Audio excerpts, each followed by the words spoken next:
Hi guys, आप लोग कैसे हैं? आई होप दैट कि आप लोग अच्छे होंगे। आज के 10th के 10वें वीडियो लेक्चर में आपसे हम चर्चा करने वाले हैं फ्यूचर कंटिन्यूअस के बारे में। फ्यूचर कंटिन्यूअस के मतलब होता है कि क्रिया के या जिस वाक्य के अंत में रहा होगा, रहे होंगे, रही होगी ऐसी कुछ भी पहचान आए, या उस क्रिया के अंत में ता होगा, ती होंगे, ते होंगे, ऐसा कुछ भी पहचान दिखाई दे तो 10 समझा होगा फ्यूचर कंटिन्यूअस। और जैसे इसमें कार्य क्या रहेगा, भविष्य में जारी होगा ना। जैसे कार्य क्या हो, भविष्य में जारी हो तो कहलाएगा फ्यूचर कंटिन्यूअस। जिसकी सहायक क्रिया होती है विल बी और शैल बी। आपको याद रखना है कि जब भी विल बी और शैल बी के बाद वर्ब आएगा तो आप उस वर्ब में क्या लगाएंगे, आईएनजी। सेंटेंस के रखने का स्ट्रक्चर होता है, जब आपकी सेंटेंस अफर्मेटिव हो तो वहाँ पर सब्जेक्ट विल या शैल लगाएंगे। अकॉर्डिंग टू सब्जेक्ट मैंने आपको लास्ट वीडियो में बताया था कि किस प्रकार के सब्जेक्ट के साथ आपको विल का प्रयोग करना है और किस प्रकार के सब्जेक्ट के साथ शैल का प्रयोग। जब आपके सब्जेक्ट ही, सी, यू, दे और किसी का नाम हो तो वहाँ पर विल लगाएंगे। जब कर्ता आई और वी हो तो वहाँ पर क्या लगाएंगे, शैल। इन दोनों सहायक क्रिया के बाद क्या आएगा, बी। और उस बी के बाद जो हमारा मेन वर्ब रहेगा उस मेन वर्ब में क्या लगाएंगे, आईएनजी। और फिर क्या लिखेंगे, ऑब्जेक्ट। और वाक्य नेगेटिव हो तो सब्जेक्ट, और सब्जेक्ट के बाद आपको नॉट लगाना पड़ेगा तो आप क्या करेंगे, विल या शैल के बाद नॉट, उसके बाद बी और वर्ब में क्या लगाना आपको, आईएनजी।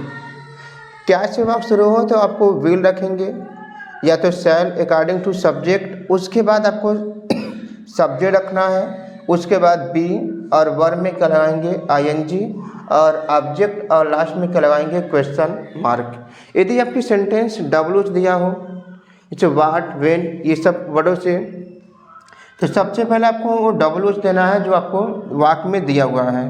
उसको रखने के बाद आपको विल या शैल किसी एक को लगाना है, उसके बाद सब्जेक्ट, फिर आपको लगाना है बी, और जो हमारी मेन वर्ब है उस वर्ब में आईएनजी और क्या रखना है, उसके बाद ऑब्जेक्ट, और वाक्य के अंत में लगाएंगे प्रश्नवाचक चिन्ह। और आइए हम एग्जाम्पल के जरिए अच्छी तरीके से समझते हैं। जैसे मैंने आपको एग्जाम्पल दिया और मैंने कहा कि वह उसे बुला रहा होगा। तो पहले तो हमें देखना है कि सेंटेंस के अंत में क्या ऐसे कुछ पहचान आ रहा है कि नहीं।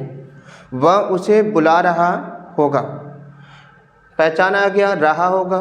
उसके साथ साथ भविष्य में कार्य क्या है, जारी है। वह उसे बुला रहा होगा यानी अभी भविष्य में काम जारी होने वाला है, तो वहाँ पर वो टेंस कहलाएगा फ्यूचर कंटिन्यूअस। बनाएंगे इसको तो आप पहले वह उसे बुला रहा होगा, कौन बुला रहा होगा, ही। अब ही जैसे आ गया आप क्या लगाएंगे, विल। विल के बाद क्या लगाना है, बी। और जो हमारी मेन वर्ब है उस वर्ब में क्या लगाएंगे, आईएनजी, कॉलिंग। और किसे बुला रहा होगा, उसे, चूँकि जो ऑब्जेक्ट है तो यहाँ पर क्या लिखेंगे, हिम।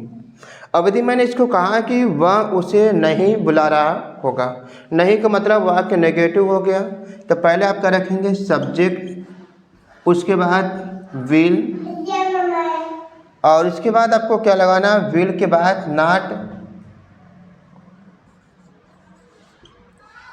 और उसके बाद बी, और वर्ब में क्या लगाना है, आईएनजी, और उसके बाद क्या रखेंगे, हिम और फुल स्टॉप।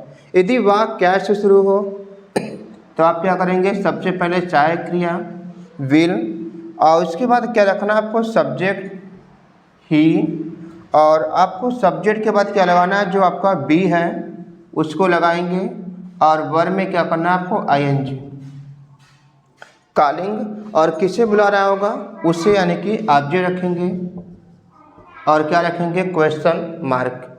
यदि डब्ल्यू दिया हो तो जो आपकी डब्ल्यू दिया रहेगा क्या करना है आपको, सबसे पहले उस डब्ल्यू को रखना है। जैसे मैंने कहा कि वह उसे कहाँ बुला रहा होगा, कहाँ का मतलब वेयर होता है, तो वेयर रखेंगे।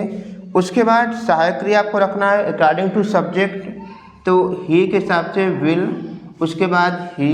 जो बाकी सहायक क्रिया है वो आपको सब्जेक्ट के बाद आएगा, और वर्ब में क्या लगाएंगे आईएनजी, और उसके बाद क्वेश्चन मार्क। तो आइए कुछ और एग्जाम्पल अच्छी तरीके से समझते हैं किस तरीके से फ्यूचर कंटिन्यूअस का प्रयोग किया जाता है। सामने मैं कुछ और एग्जाम्पल दिया हूँ, और इस एग्जाम्पल के जरिए अच्छी तरीके से समझते हैं कि फ्यूचर कंटिन्यूअस का प्रयोग कैसे करेंगे आप। फ्यूचर जो कंटिन्यूअस का पहचान आपके सामने लिखा हुआ है, मैंने भी आपको समझाया था। मैंने आपको एग्जाम्पल दिया है कि वह उसे पत्र लिखता होगा। किसी भी क्रिया के अंत में ता होगा, ती होंगे, ते होंगे। यदि पहचान हो तब भी वह टेंस कहलाएगा फ्यूचर कंटिन्यूअस। तो वह उसे पत्र लिखता होगा, तो सब्जेक्ट आपका ही के हिसाब से आप विल लगाएंगे, विल, और विल के बाद आएगा बी, और बी के बाद जो हमारा मेन वर्ब आएगी उस वर्ब में आपको लगाएंगे आईएनजी। तो राइट होता है WRITE होता है। जब आईएनजी लगाएंगे तो ई को क्या करते हैं आप हटा देते हैं। सब्जेक्ट, वर्ब के बाद क्या आएगा ऑब्जेक्ट, और किसे लिखता होगा उसे, और क्या लिखता होगा पत्र। अब यहाँ पर पत्र दो टाइप के होते हैं, फॉर्मल और इनफॉर्मल, इसलिए क्या करेंगे आप अ लेटर। यदि मैं आपको अगला एग्जांपल दिया है कि मैं क्रिकेट नहीं खेल रहा हूँगा, अब नेगेटिव आ गया तो आई शैल, उसके बाद नेगेटिव, अब शैल के बाद क्या करेंगे नॉट, उसके बाद जो सहायक क्रिया आपकी बची है उसको लिखिए, तो आई शैल नॉट बी, और इसके बाद प्ले मीन्स क्या होती है खेलना, और वन में क्या करना आपको आईएनजी प्लेइंग, और क्या नहीं खेल रहा होगा क्रिकेट, चूँकि आपको ऑब्जेक्ट है। इस तरीके से बनाना आपको। मैंने कहा कि क्या हम उसे किताब बेच रहे होंगे, जब वह क्या से शुरू हो तो आपको क्या करना है सबसे पहले उस सहायक क्रिया को रखना है जिस टेंस की वो वाक्य है। तो यहाँ पर फ्यूचर कंटिन्यूअस उसकी सहायक क्रिया विल और शैल होती है, लेकिन सब्जेक्ट वी है तो वी के हिसाब से क्या लगाएंगे आप शैल, उसके बाद वी, और उसके बाद जो आपकी बचा सहायक क्रिया है उसको लिखिए बी, और सेल मीन्स क्या होती है बेचना, और उसके बाद वर्ब में आईएनजी, किसे बेच रहा होगा उसे, और क्या बेच रहा होगा अ बुक। वाक्य के अंत में क्या लगाएंगे प्रश्नवाचक चिन्ह। मैंने दिया कि वह कब स्कूल जाता होगा, ता होगा तभी वो फ्यूचर कंटिन्यूअस कहलाएगी। और वेन का मतलब होता है WH वर्ड है, तो सबसे पहले आपको WH वर्ड रखना है वेन, उसके बाद सहायक क्रिया तो ही के हिसाब से विल, और उसके बाद सब्जेक्ट ही, और उसके बाद आपको जो बची सहायक क्रिया उसको लिखिए बी, और वर्ब में क्या लगाना है आईएनजी गोइंग, और उसके बाद कहाँ जाता होगा स्कूल, तो गोइंग टू स्कूल, और क्या लगाएंगे क्वेश्चन मार्क। और मैंने आपको एग्जांपल दिया हूँ कि वह मोबाइल बेच रहा होगा, कौन बेच रहा होगा ही, और ही के साथ विल बी, और इसके बाद वर्ब में आईएनजी तो सेल मीन्स बेचना, वर्ब में आईएनजी करेंगे सेलिंग, और क्या बेच रहा होगा मोबाइल, तो यहाँ पर मोबाइल करेंगे। तो इस तरीके से आपको याद रखना है कि फ्यूचर कंटिन्यूअस तभी होगी जब उस क्रिया के या इस वाक्य के अंत में रहा होगा, रहे होंगे, रही होगी, या क्रिया के अंत में ता होगा, ती होंगी, ते होंगे, ऐसा कुछ भी पहचान दिखाई दे, या कार्य भविष्य में जारी होने का पता चले तो टेंस कहलाएगा हमेशा फ्यूचर कंटिन्यूअस, जिसकी सहायक क्रिया विल बी और शैल भी लगता है, और वर्ब में क्या करेंगे आप आईएनजी। तो इस तरीके से फ्यूचर कंटिन्यूअस की प्रयोग करते हैं। तो आई होप दैट कि टॉपिक अच्छी तरीके से समझ में आया हो। टॉपिक जानकर कैसा लगा कमेंट सेक्शन में जरूर लिखिएगा, और ऐसे ही वीडियो को पाने के लिए चैनल को सब्सक्राइब कर लीजिए और वीडियो को लाइक करना मत भूलिएगा। Thank you so much.